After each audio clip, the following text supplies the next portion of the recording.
Welcome to SVG-TV's news for Friday, September 11, 2015. I am Rochelle Batiste with the details. 16 youngsters from Taiwan arrived here yesterday for a 5-day visit as part of the Republic of China on Taiwan International Youth Ambassadors Exchange Program. The initiative, which was established in 2009, gives 160 talented college students from Taiwan the chance to visit 35 countries spanning North America, the Caribbean, Latin America, Europe, Africa, and West Asia. The chosen delegates were selected after they applied for the opportunity and get persons in their country to vote for them to become youth ambassadors. The 16-member contingent first visited St. Kitts and Nevis, St. Lucia, and are now here in St. Vincent and the Grenadines, where they will showcase the best of Taiwan under the theme Youth from Taiwan, Compassion for All. The director of the delegation, Bo Shong Cheng, says he is pleased to have the youngsters visit this country, which has a very solid relationship with Taiwan. Chen emphasized the importance of nurturing and strengthening ties through the youth who will become the future leaders. Long friendship, and we would like to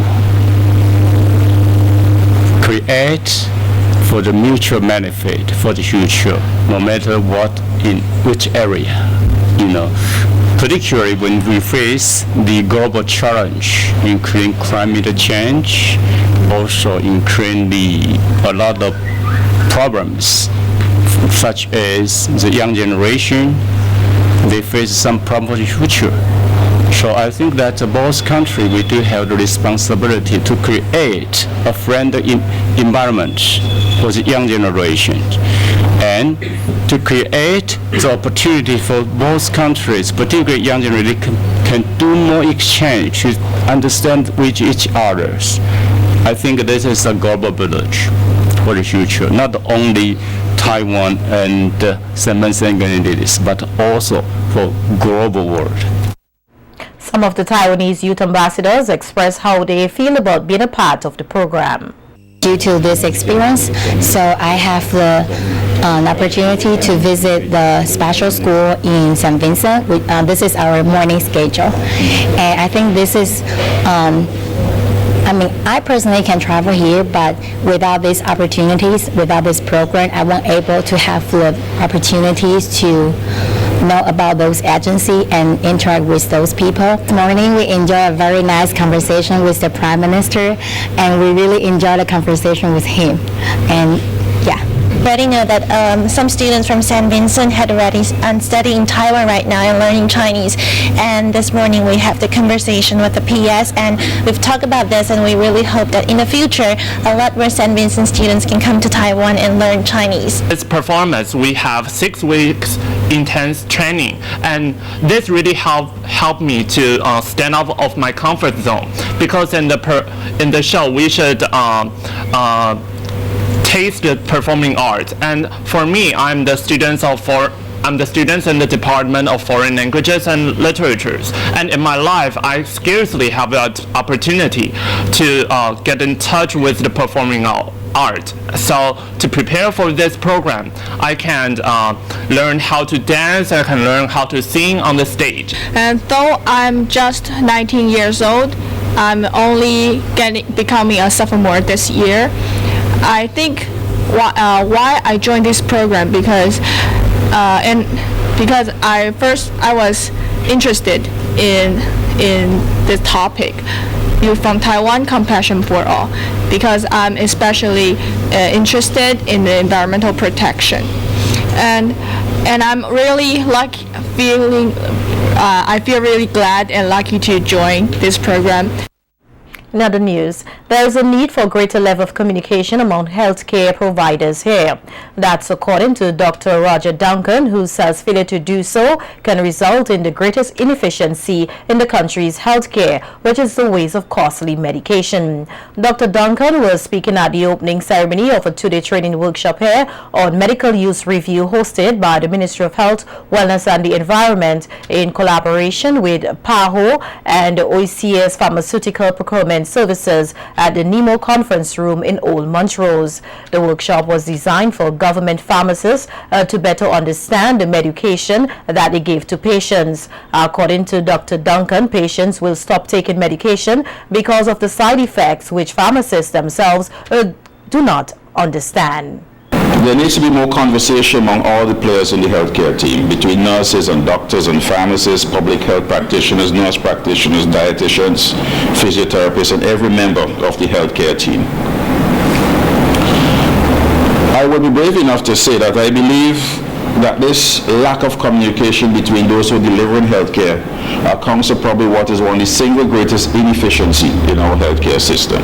Whole country specialist Anika Wilson says that she hopes that the participants will be able to better assist patients to use medicines more effectively by being able to give more specific information about these medications and to establish a better relationship with patients. Medicine use reviews are implemented.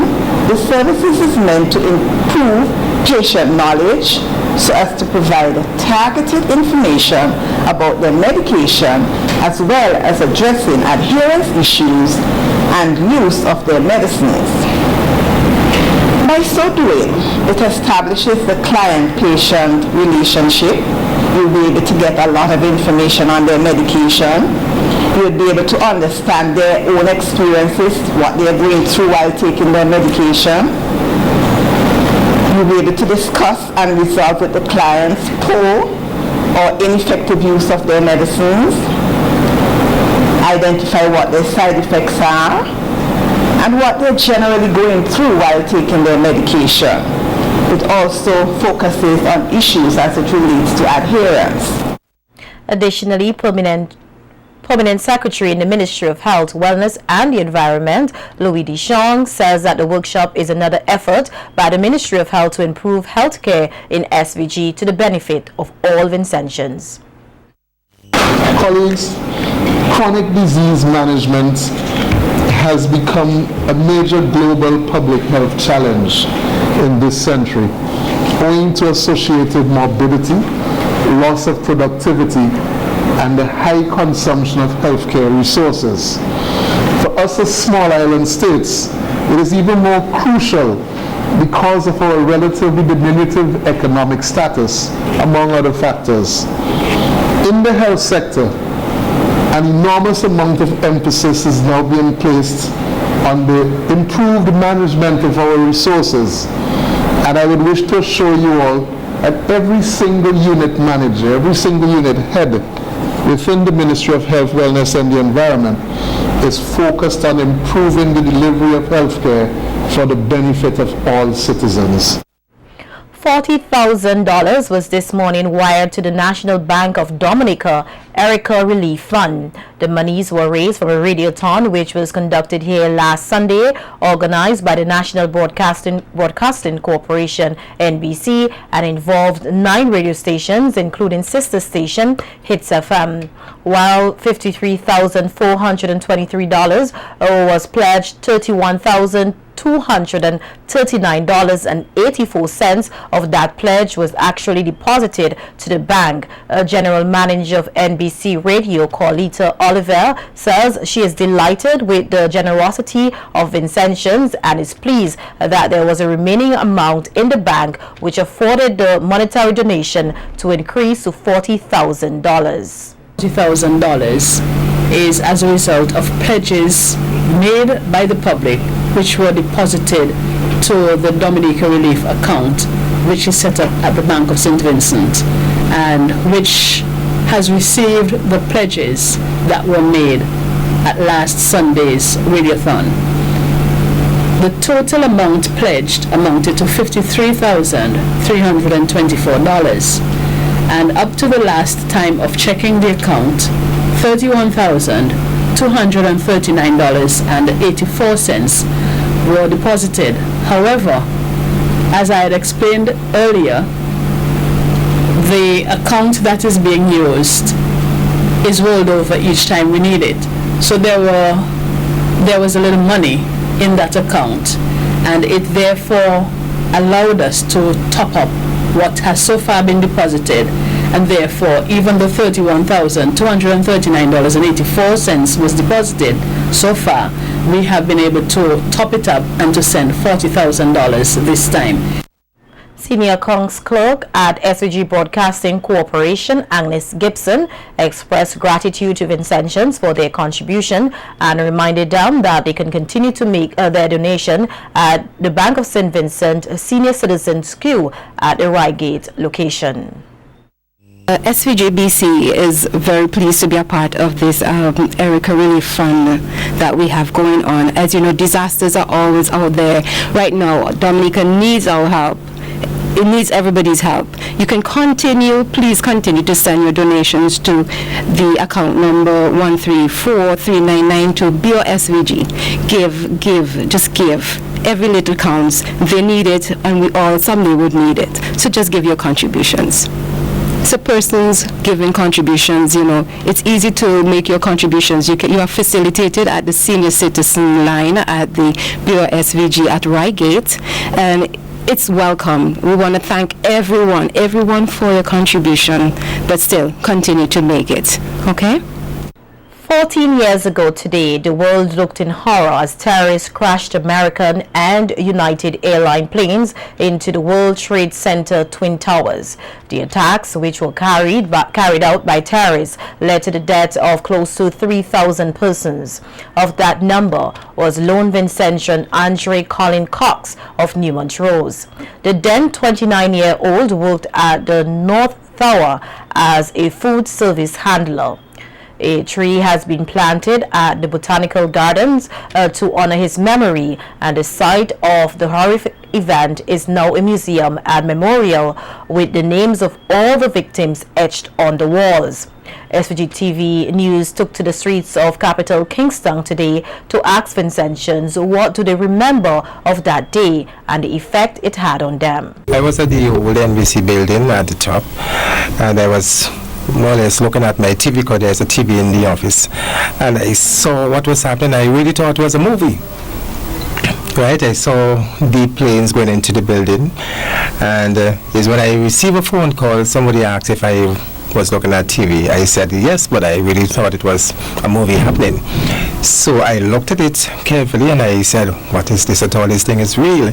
Well, it was a very sad moment, and after I heard that Vincentian was part of the whole happening, it was a sad occasion because it's like losing one of your own. I was on my way to work, and when I heard it, the first thing I started thinking about was my daughter. To find out what was happening. So now it is. Oh, today's the 11th. Okay. Is it Eliana birth? Yes. Okay. Well, what we have to do is just keep on praying and hope that nothing like that happen again. Well, I was at work, and it was a shocking feeling, because at the time I had a lot of family around New York and those areas. So the first thing came to my mind, I wonder if any of my family is involved in this. It was a terrible experience for me. All I know was in the dust. It was a lot. But again, you were what? In the dust. In the dust? You were actually there at the scene? I was in Brooklyn, but the dust. And how you feel about something like that happening? Of course not good. Yeah, it was at home, yeah. And how did you feel about something like that happening? I mean, we lost one Vincentian. How did you feel about that? Something like that happening? I was feeling sad about it. Very, very, very sad. I was in St. Louis at the time when the terminal got licked up and so.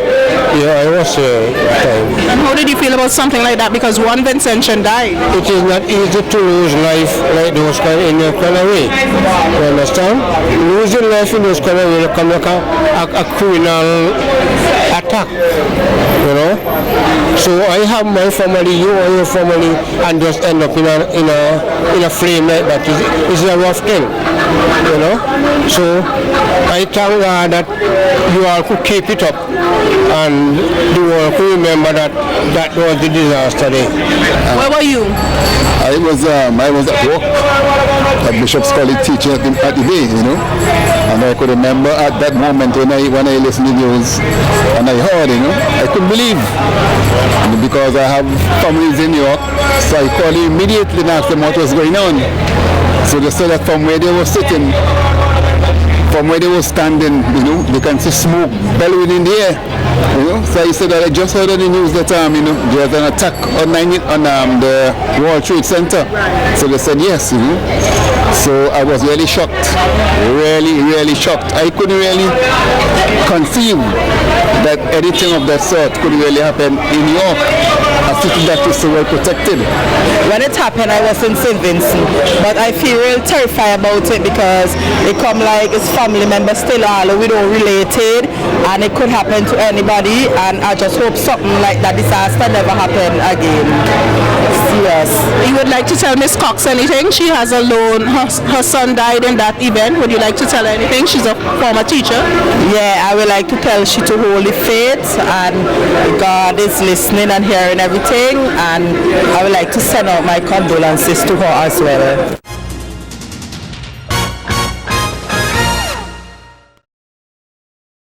The CIBC First Caribbean Bank will be holding its 4th annual Walk for the Cure of Cancer on October 3rd, 2015, in an effort to save lives and raise public awareness to decrease the incidence of death among Vincentians due to cancer. According to Retail Banking and Operations Manager Andre Cadogan, the Walk for the Cure event was designed to raise funds to assist individuals living with and fighting cancer, as well as to raise awareness on the types of cancer plaguing St. Vincent and the Grenadines, and to encourage screening and healthier lifestyles. Cadogan says that cancer is a disease that affects all Vincentians directly and indirectly, and that he hopes that the Walk for the Cure event and its series of activities will also remind cancer patients, cancer survivors, and their loved ones that they are not fighting alone. We want to send a special invitation to corporate St. Vincent for further contributions towards our fundraising activities. So definitely the corporate St. Vincent, you will be hearing from us. In addition, we extend a special invitation to all citizens of St. Vincent and Grenadines to attend a Walk for Cure on Saturday, October the 3rd. Walk and donate details will be provided later in today's presentation by Jacinta. So we really look forward to seeing persons, and we hope that this year's Walk for Cure will be even a bigger success, especially in the area of raising awareness.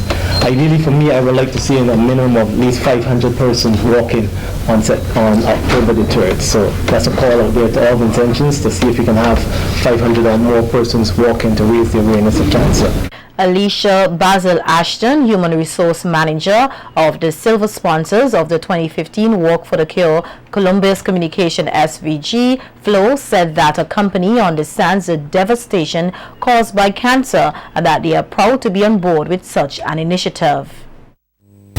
From a personal standpoint, I have experienced the destructive effects of cancer. I saw my grandpa's once commanding voice reduced to a whisper. I saw his strong, overpowering physique become a tiny frame, and his once loud silence during medication became a constant crying pain. This is a dreadful disease.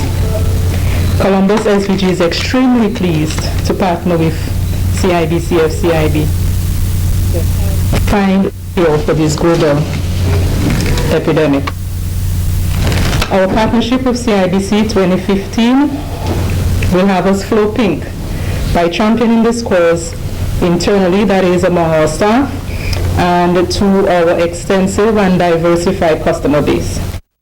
A business support officer and the work coordinator at the CIBC First Caribbean, Jacinta Hines, is inviting the public to support them in their efforts to save the lives of the individuals suffering with cancer.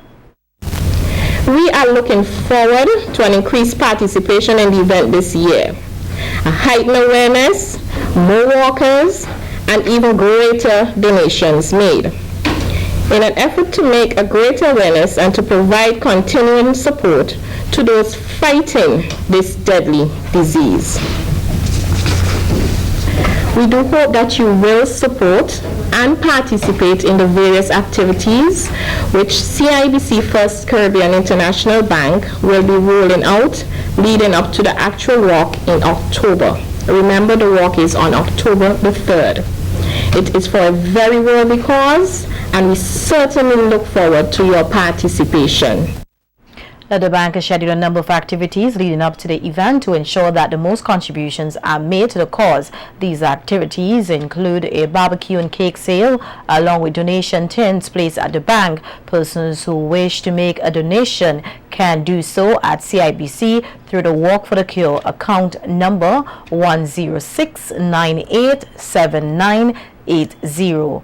The account number again is 106987980. In other news, the Adult and Continuing Education Unit held an exhibition yesterday at Heritage Square. During the opening ceremony, Senior Education Officer Dexton Finley commended the unit for the great job it has been doing in improving the literacy level of Vincentians. He said literacy plays an important role in alleviating poverty, hence it is important that everyone strive for excellence. As was said before, the 8th of September was celebrated as International Literacy Day under the theme Literacy, Sustainable Societies. And when we are thinking about sustainable and sustaining anything, we have to look in terms of the economy, so the economics, the social, and the environment. Director of the Adult and Continuing Education Unit, Francis Clark Palmer, indicated that programs are available to persons outside the formal system who are 16 years and older. She encouraged persons to get involved in the programs, but they must first have an idea as to what career path they would like to take, and that she was pleased with the turnout at the exhibition. Now I want to explain to you that anyone who is out of the formal system can access our programs. The understanding is that if you are in the formal system, in community college, in Kingstown Technical Institute and so on, it means that you would already be involved in a program. So basically we are assuming you would need us if you are in those programs. So if you're 16 years and older, you can approach your zonal coordinator in the area where you live. There are zonal coordinators in 9 areas.